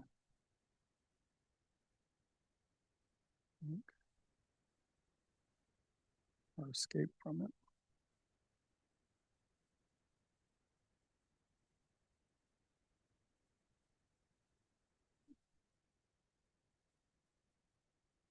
Hold on a second.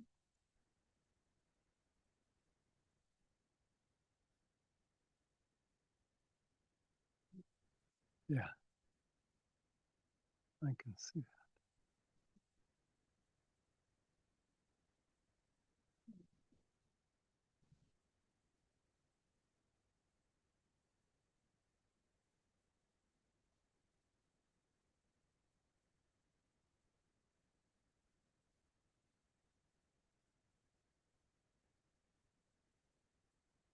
I'm sharing. Give Eric a minute. Okay. Sorry about that.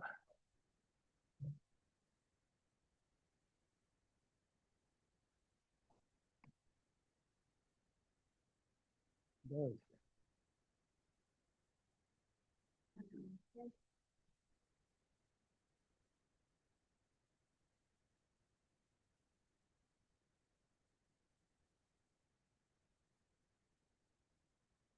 That's-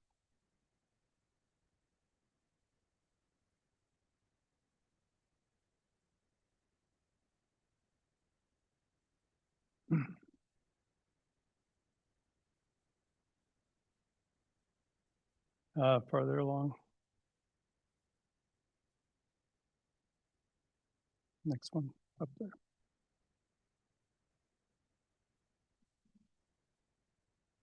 You just click on that.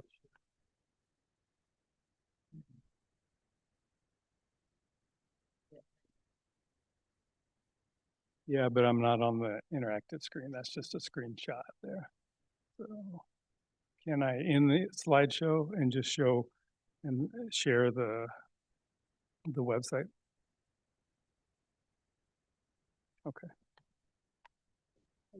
Or do you need to share it?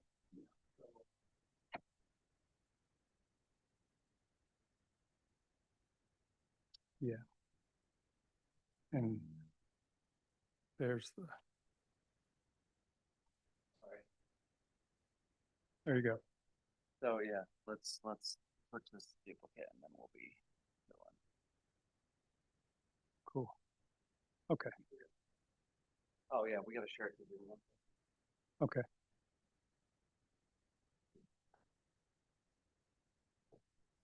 Trying to be too creative here on this time.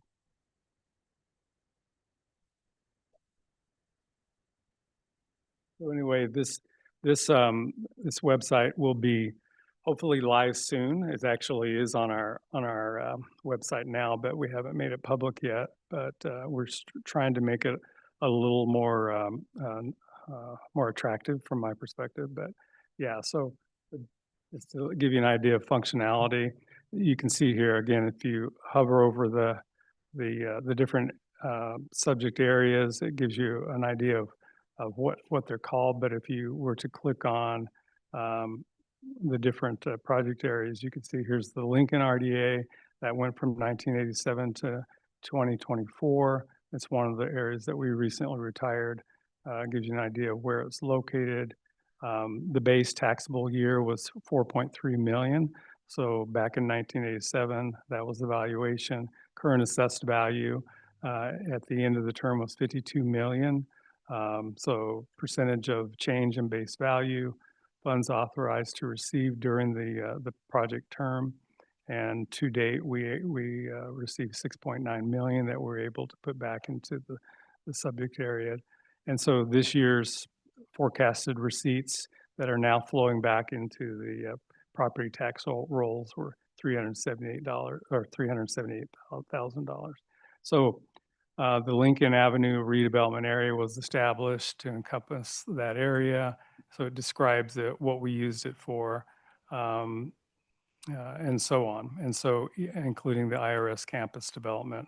And so if you were wanting to back out of that and take a look at another subject area, we could look at the Ogden River RDA or CRA, and you can see the dates there. This one will be coming to a close in a couple, 3 or 4 years. The base value was 10.4 million. It's now assessed at almost 80 million, and the percentage of change and the dollars that are coming in and the forecasted dollars for this year in terms of thousands.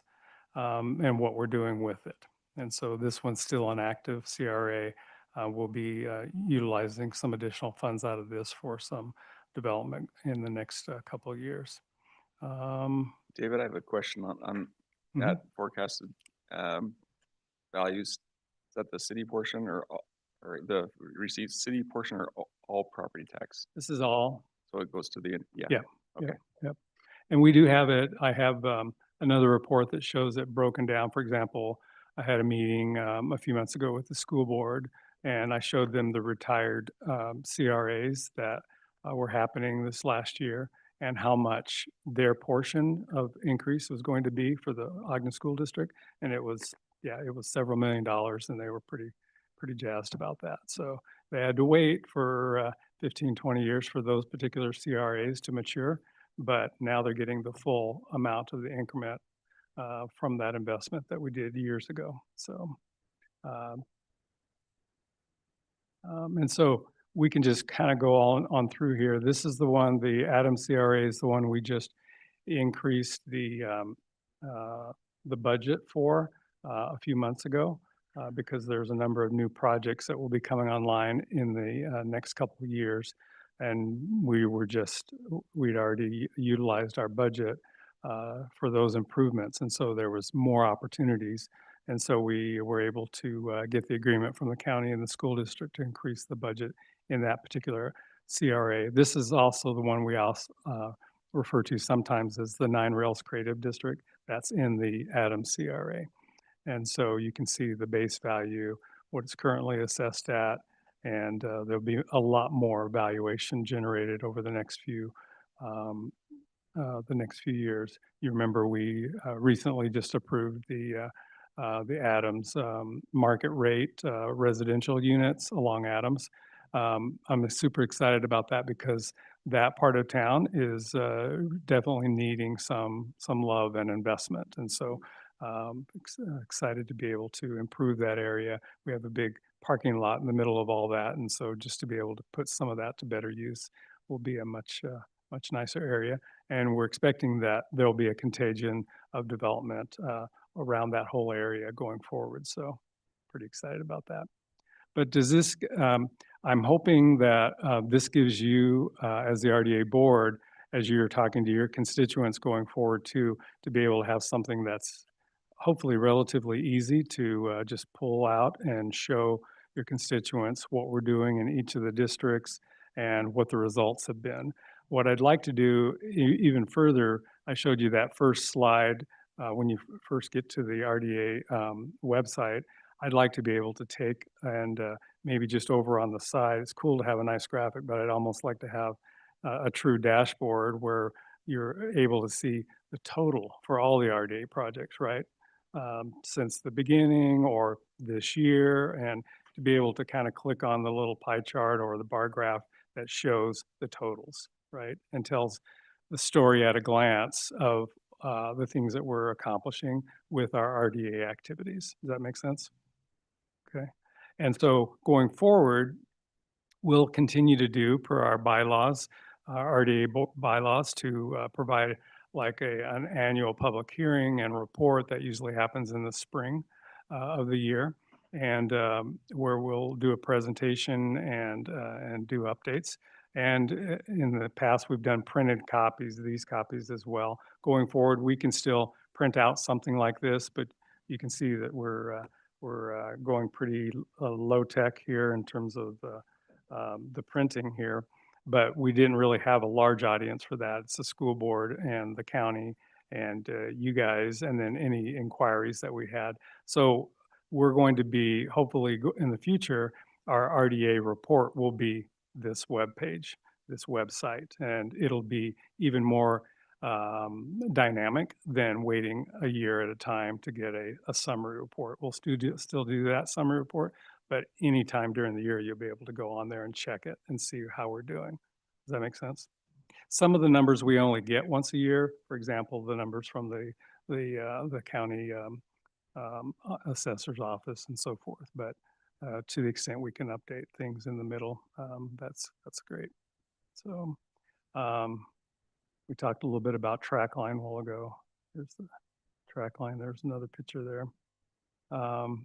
There's buildings back here now that weren't there before like a year and a half ago. So this amount will go up dramatically in the next few years as those properties that have been now improved start to come online. So I'm excited about that. Any thoughts or questions about this? Does it make sense? Do you think this will be helpful? And we'll still have, you know, I'm trying to figure out now how we like with the RDA web page.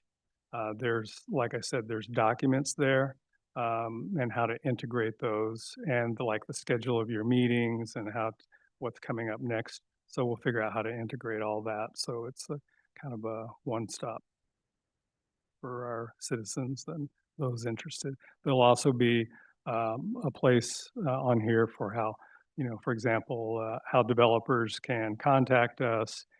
We also have a page, you remember about 2 years ago, we added a link for developers and individuals that want to do business with Ogden City to go on and register. And so then when we have RFPs, we have that database now that we can communicate out to folks. And so that'll be here too, just making sure we're friendly in terms of how developers can participate and be aware of future opportunities coming up. David, I do have one comment. The mission and the values have not been adopted by the Right. board yet. So I don't know what the timing is for this going live.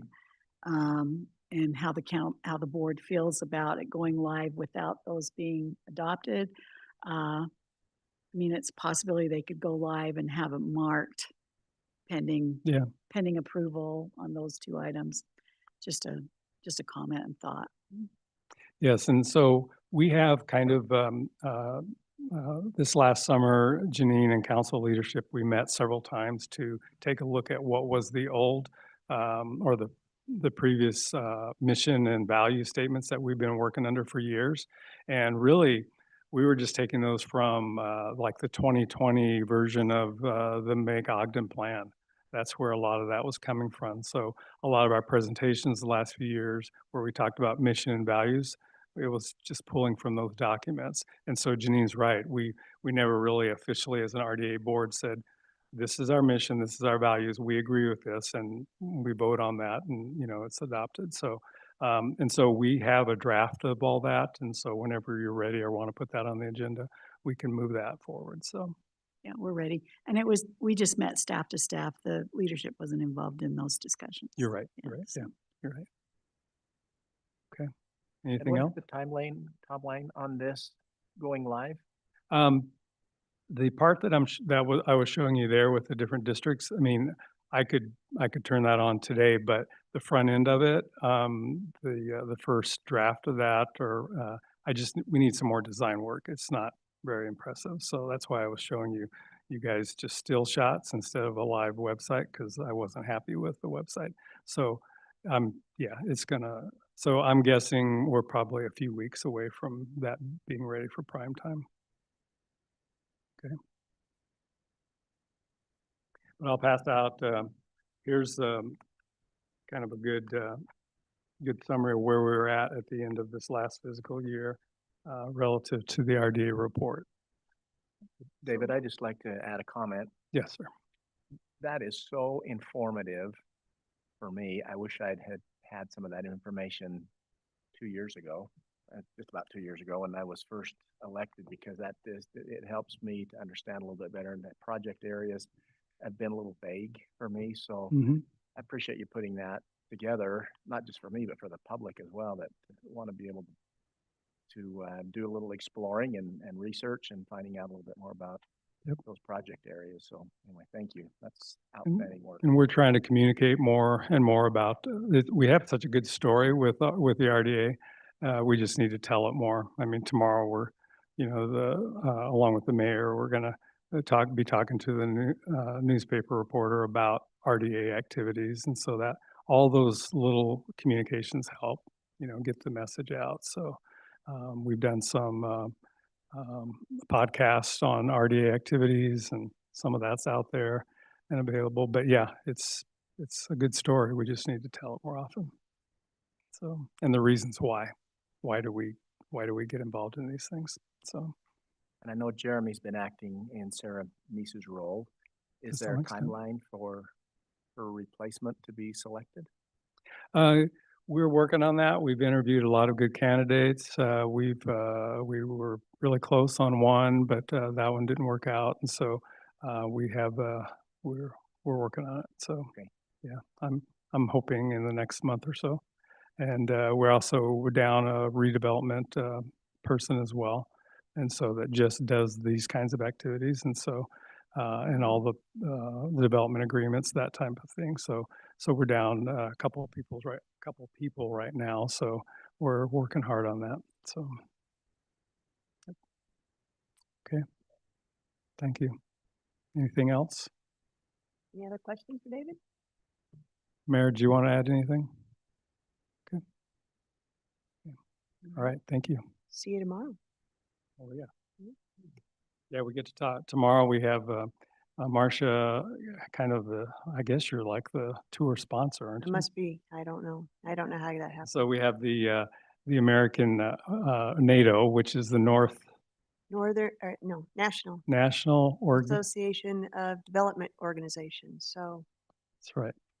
And people across the country are here in Salt Lake, and they reached out to me at WFRC, just wondering if there was a good mobile tour. And I'm like, oh yeah, how about Ogden? And so we have like 25 professionals coming out tomorrow or so, and we're going to meet about lunchtime over at the Marshall White Center and give a little presentation about our redevelopment activities. I'll probably show them some of this, and then we're going to get back in the van and drive around a little bit, show them Wonder Block, Union Station, the Forest Service building, a couple other things. So just do a little bragging, yeah. So, and promotion. bragging's good. Yeah, that's right. Thank you. Dave? Yeah, Okay. well, maybe, I don't know. Maybe you're not the right guy to ask, but you know, the Forest Service building, apparently the government's kicking out the workers over there now. Do we have a timeline of when they're gonna put that baby up for, You're talking about the federal building? Jim Hansen building. yeah, what'd I say? Forest Service. Oh, I did say, sorry, I was in the wrong mode. Yeah, the federal building. Do we know anything about what's going on there? Timeline? A little bit. I mean, yeah, that is still the plan, is to move the employees out of there at some point. I know it's been listed. That I also know that one of our partners at Hill Air Force Base has expressed an interest in that. There'd be the potential for some type of intergovernment conveyance of that property, and it would, the use would be outstanding for downtown Ogden. But that's all still in the planning stages at this point. And as you know, the federal government's moving kind of slow these days. So Yeah, well, sometimes they move pretty fast. sometimes too It fast, maybe. just depends on which side you're on. That's right. But yes, and so we're watching that very closely because that's obviously an important facility right in the heart of downtown, right? So it doesn't quite reach historic proportions, but or even architectural coolness, but you know, unless you like this, yeah, unless you like the 1960s and 70s architecture. Hello, I might mention a couple things that you didn't ask, but relative to some preparation that David and his team did during some early furloughs. But just a reminder that we have a website that provides some information on jobs and different things. And then we're also going to be sharing on the city social media a program that America First Credit Union is doing, which is a zero interest loan, and just making sure like that it reaches our social media networks. And then finally, the city utilities are looking at doing a program where kind of a deferral on utility charges, but then, you know, for a period of time that then gets spread out over a year for repayment. But we have received a few inquiries, and I thought I would just let you all know that you'll be seeing that in the next few days, probably or a week, to or just to be launching some of those things that we can do to support the community.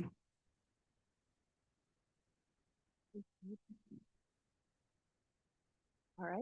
Okay, thanks, guys. All right, we've got both council business and board business. Is there any council business? One a little housekeeping and one an opportunity. A little housekeeping, I had a Boy Scout troop reach out to me and asked about the possibility of doing a flag ceremony. Mr. Heyer asked for a troop number and what they were working on. And their troop number 1017, they're working on some of the requirements around their communication merit badge. So this would take care of part of their work toward that. And they'd like to come next Tuesday if possible. I said I'd check on this and get back to you. I don't have any idea what the calendar looks like. And if that doesn't work, if council leadership would just toss a date to us, that sounds good. I think it's really of interest maybe to you and me and some others, but it's planning month, and so Oh. we're gonna kind of celebrate that a little bit next week. But Okay. that certainly wouldn't keep us from having a scout Flag troop ceremony, yeah. do a flag ceremony. So are they trying to do a a big to do flag ceremony, or are they just wanting to do they're gonna organize the pledge? Do you know what their plan was? I think kind of like we watched the OPD. They wanna do that? Yeah, do a formal presentation of the colors. It'd be really nice if they'd give me their script. Okay, If you can just have them send it over to me. That'd Yeah. be great. I'll ask for that. Okay, thanks. Okay. And then, Dave, it might Yeah. be good Just wanna make to sure. just to mention, they might want to come 10 or 15 minutes early just so that they can get the layout of the room and what they have to do. maybe walk through a little Yeah. practice run. Yeah. Yeah, good. Thanks for that, coaching. Appreciate that. Anything else on the flags? Possibility? I'll report back when I get a confirmation from the troop leader that they will indeed come. I was at the Active Transportation Committee meeting at the Wasatch Front Regional Council today. And I always learn something. I'll tell you what, there's a lot of great stuff going on in the state with regard to active transportation. WFRC has contracted with a consultancy group out of Northwest Arkansas. And Northwest Arkansas is become this mecca because of, I think, the Walmart family. Actually, they've got a bicyclist in the Walmart family that's very enthusiastic and has invested a lot of time, energy, and money in the development of trails in Northwest Arkansas. So there's this consultant group has been contracted by WFRC, and they are going to host what is called an Active Transportation Implementation Academy. So this is 9 sessions over the course of several months, December through April. And 3 of these, most of them will be online. 3 of them will be in person. So individuals from that organization will fly into Salt Lake City and work with members of the academy, students in the academy, face-to-face for 3 sessions. And what WFRC is requesting are elected or appointed individuals that could play a role in attending this academy over the course of those months to take that information back to their respective communities and implement some of the learning and actually creating active transportation infrastructure within their communities. So I'm planting the seed around, and think countywide too, around who we might reach out to and invite to participate in this academy. Is there a limited amount of people? Hugh suggested that we nominate some people forward to him and they would kind of vet the list, I think. Yeah, I think they really don't know what kind of interest in participation they might have. So he didn't narrow it down to say, everybody nominate 2. But, yeah. So I think there's a lot of stuff going on. Roy City has done a bunch. And I told Marcia earlier today, they built this pedestrian bridge over 5600 South that is part of the Denver, Western and Rio Grande Railroad. I might be getting that wrong, but the old rail bed. And you used to have to cross 5600 if you were riding your bike south toward the Legacy Parkway, for example. Well, because all of the interstate construction was going on at 5600 and I-25, or I-15 rather, they just made the request. And because of the size of what they were doing at the interchange by Hill Air Force Base, this was like pocket change. And they said yes. So there's some coaching that can come out of a gathering like this that I think will benefit Northern Utah in a way, because others are having success around building infrastructure and finding money and joining forces with construction that's already underway. And I think we've got some stuff coming toward Ogden, the 3 Gates trail system from Falcon Hill, one looping back toward Riverdale. And I think anyway, there's possibilities there for Ogden to get tied in. So there's a lot of exciting stuff that's taking place. I like the idea of having an elected, but also somebody appointed. And we've got a lot of active transportation folks in our community, and that I've talked to personally, but also just thinking back when we were talking about the 7th Street, we had a gentleman come who hasn't driven, he's ridden on his bike everywhere, right? Oh, that's And- right. Right, and so there's people like that in our community that really are embracing that, and it would be good to have their perspective as high users, but also from the elected official position to be able to learn from those and bring it back on how we could move forward on some ideas. So that's awesome. I also think that would be great to have someone elected, at least, I think our bicycle master plan is probably, gosh, 10 years old. We probably need to reevaluate that too. Polish it up. Yeah, Yeah. good timing maybe for us to do that. When do they need some names? I didn't pick that up either, but it starts in December, so sooner rather than later. Yeah, December through April. So every 2 weeks there'll be a meeting. Yeah.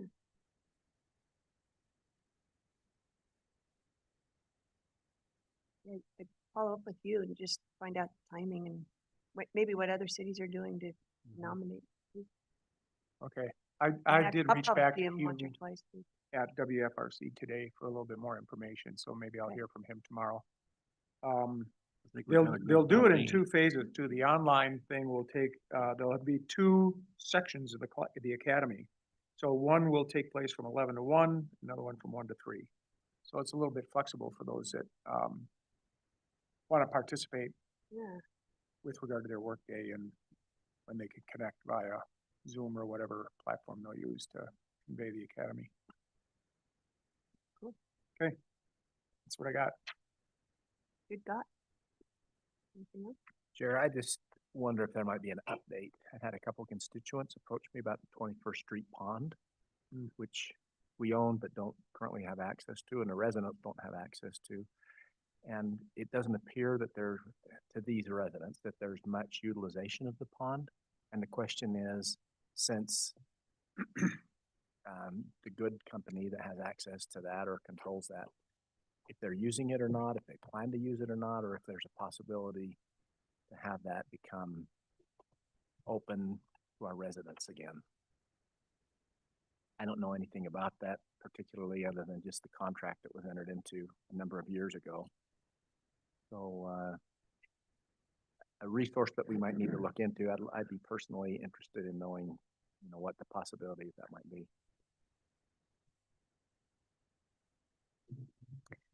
We are looking at some concepts now internally for different opportunities for the pond, and then that's an internal conversation that we're having, and then we'll be planning to meet with Good. But we have had several meetings over the last several months or 6 months or so to talk about some collaborative changes that would have more of a public use. So we'll come back to you when we have a little bit more information, but we are working on that. So, yeah. I have, I just thought it might be, well, if we had a little chat about the solid waste transfer issue that's going on. And, you know, I'm on the committee for the solid waste transfer for the county. And Janine put some of the broad points that came out in the WACOG meeting in the notes, and I just didn't know if any of you wanted any other information that I might be able to give. And I'm sure the administration's been talking a lot more about it on their side to see what. I think it's an important thing that we do get some resolution on, because if we don't save the Weber County transfer station, our residents lose access to a lot of stuff. They can't take hazardous wastes. There's nowhere to take hazardous waste. There's nowhere to take stuff on a Saturday. There's the compost that the county deals with goes away, and a lot of things that the county takes care of that enhance life in our county for our citizens. And my concern, and this is just me talking, I think it's important that we do it because of the way these things work is if we do surrender our ability to take care of solid waste that way, then the companies that are commercial enterprises, they just raise prices. And we did bring that up in our committee meeting a little bit about what other areas are charging per ton for disposal of solid waste, and it's upwards of $100, and we're paying around $50. So if you kind of do some of the math, connect some of the dots, if we aren't able to figure out a way to save our county transfer station, what could happen? We'd be at the mercy of these enterprises that then would have no reason. They would have taken out their competition, and prices would go up. Just didn't know if anybody wanted to talk about that anymore. And it's kind of going on. We have a 6-month contract right now. With the county, we have said we won't change destinations. We have to give written notice that says we will be with you for another 6 months, but it doesn't work for the county to do that. There's a matter of fact, some of these haulers that have already that do haul for some of the cities in the county started taking it over to the Ogden transfer station in violation of that contract, and the city didn't even know. They weren't aware that they had changed where they were dropping off their solid waste. So the county wants to increase the amount of time that we, instead of being 6 months, they want it to be 5 years or 10 years or something like that. And just, it's going to be a discussion, and I think it's going to have to happen here in the next several months. It's not going to go on for a long time. I think we're going to have to solve this problem sooner rather than later. Any questions? And I think the key on that is it's a county issue. So every city needs to maybe get together on this if we're gonna do that. That's right? what we. Not just, yeah. There has been some proposals that we create a kind of a special use sort of a situation, Right. much like the sewer board does. Mm-hmm. And that could work. Ogden has 30+% of the solid waste stream in the county. So we have a huge voice in what happens. Mm-hmm. But you're right, we're gonna have to have everybody come together on it. And so there's gonna have to be a lot of negotiations with some of the smaller communities. Yeah, the WACOG, there were a couple mayors that were very vocal about it, but there was also a lot of quiet about it too. So sorry. They were the ones that got caught. I didn't know that. Yeah. So how many of the Weber County communities haul their own trash like Ogden does? Do they do their own trash hauling or do they? You know, I don't know the answer to who does the hauling for everybody. Ogden, of course, does. But the city does that, do But that. there's Waste Management, there's Republic, Right. there's a bunch of them Yeah. that do haul for some of the smaller cities. And they can choose wherever they want to go. No, to they can't. Dispose your waste? No, No. they're tied to They're contracted can with Weaver the, County. the city can say, no, you can't take it anywhere but this place. Yeah, Okay, so that's the voice they've That's the got at the voice, yeah. municipality, Yeah. is you must use Weaver County's solid waste Mhm. transfer station. Yep. Okay. So anyway, that's some other, I don't know, Mayor, do you have anything new to? No, I really don't. Other than to just say that your remarks align with our thinking on the. I guess more to come.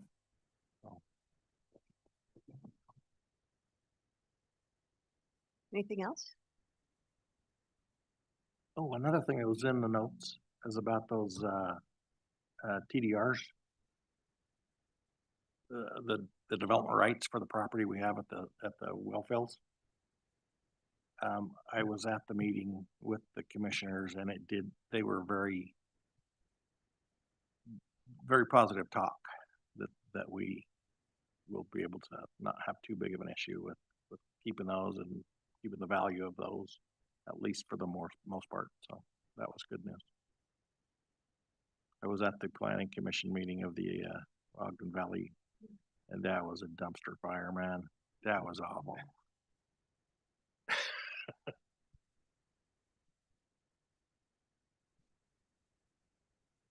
Anything else? No? Good job, you guys. I just have one, just a reminder, there's a Zone Ogden meeting tomorrow at Union Station Browning Theater, 5:30 to 7, in case anybody wants to go. Oh, sorry. 22nd, right? Sorry, 22nd.